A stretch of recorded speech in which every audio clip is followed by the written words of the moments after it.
भारत की कृषि क्रांति की कहानी जब भी सुनाई जाती है, एक नाम सबसे पहले आता है, वो है एम.एस. स्वामीनाथन।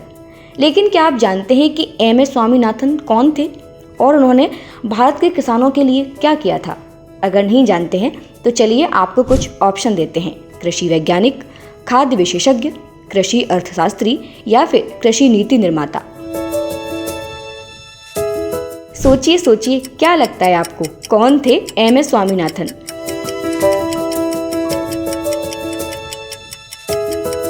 चलिए हम ही आपको बता देते हैं। इसका सही जवाब है कृषि वैज्ञानिक। अब जानते हैं एम.एस. स्वामीनाथन के बारे में। देश में हरित क्रांति की शुरुआत करने वाले महान कृषि वैज्ञानिक एम.एस. स्वामीनाथन को कौन नहीं जानता। वैज्ञानिक एम.एस. स्वामीनाथन ने देश को कृषि के क्षेत्र में आत्मनिर्भर बनाने के लिए बड़ा काम किया था।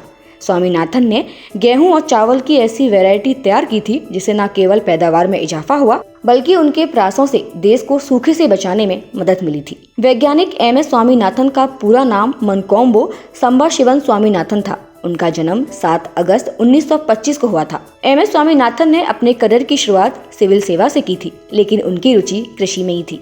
इस वजह से उन्होंने इस क्षेत्र में रिसर्च करना शुरू कर दिया। यूरोप और अमेरिका के कई बड़े संस्थानों में उन्होंने अपने रिसर्च से महत्वपूर्ण खोजें की और उपलब्धियां हासिल की। 1954 में उन्होंने central rice research institute Cuttack में जैपोनिका किस्मों से इंडिका किस्मों में फर्टिलाइजर रिस्पांस के लिए जीन ट्रांसफर करने का काम किया था। 1960 के दशक में भारत सहित पड़ोसी देशों को अकाल की स्थिति से बचाने में उन्होंने महत्वपूर्ण काम किया। उनको 1972 में भारतीय कृषि अनुसंधान परिषद यानी कि ICAR का महानिदेशक बनाया गया और भारत सरकार के सचिव के रूप में नियुक्त किया गया था। बाद में 1989 में वो प्रधान सचिव बनाए गए थे।